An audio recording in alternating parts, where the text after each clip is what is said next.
होलिका उत्सव के लिए, क्योंकि 28 तारीख की होली है, उसके लिए हम अपने पार्क में होलिका उत्सव की तैयारी करने जा रहे थे। तभी 3 मिनट के अंदर नगर आयुक्त, जो उनकी अपनी कोई प्लान योजना है, डंपिंग की योजना है, और शहर के अंदर जो पूरी दुनिया का कूड़ा उठकर हमारे शहर में, हमारे पार्क में आके गिरता है, उसकी तरफदारी करने लगे। हमने जब उसका विरोध किया तो कंधा, कॉलर, धक्का मुक्की ये उन्होंने इस ऐसे शोभनीय स्तर से किया है जिस स्तर पर आकर कोई निम्न वर्ग और निम्न सोच का व्यक्ति भी अपने कर्तव्यों का निर्वाह नहीं करता। ये बड़ी क्या करते हैं, हम तो अपने काम करते हैं। क्या काम करते हैं?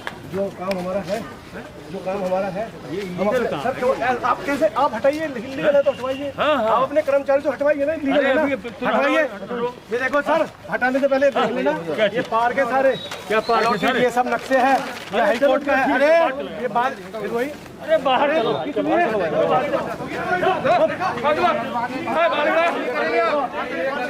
बात नहीं करेंगे आप, बात नहीं करेंगे,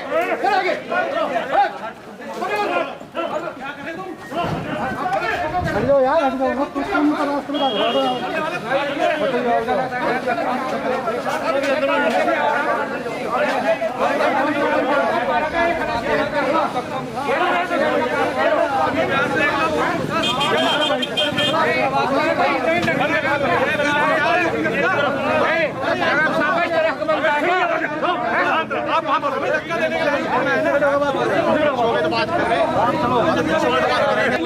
अभी नहीं, अब कल होगी, नहीं करेंगे। होली कैसे लगाइए, अब अंदर कैसे करने का परमिशन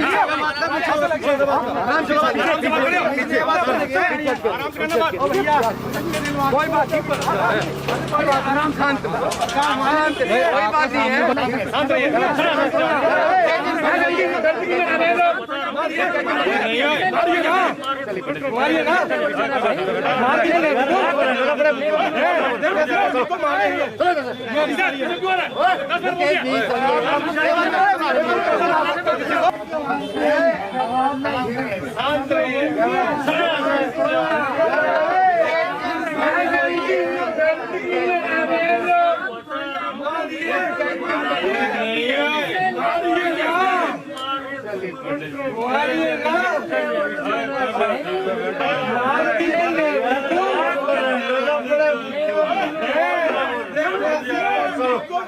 नहीं, जो मौजूदा विधायक है, हमने अपनी समस्या उन पर रखी है कि हमारे साथ नगर आयुक्त ने इस तरह के बदतमीजी वाले व्यवहार किए हैं। अगर नहीं तो अगर अपना जो घृणित कृत्य है उनसे कल आवेश में आके, लालचवश आकर या किसी दबाव में आकर जो घृणित कृत्य वो समाज में और हमारे साथ करके गई है, अगर वो उसको माफ़ी मांगकर स्वीकृत करें और हमें हमारे होलिका उत्सव को करने का आनंद उठाने दें, तो हम उनसे किसी प्रकार की कोई शिकायत नहीं है।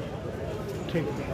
क्या पश्चिम उत्तर प्रदेश के सम्मानित पंडित मुकेश शर्मा जी, यहाँ के पार्षद जी और यहाँ के जो गणमान्य लोग और भी मौजूद थे, उनके साथ बदतमीजी करने का क्या कारण था?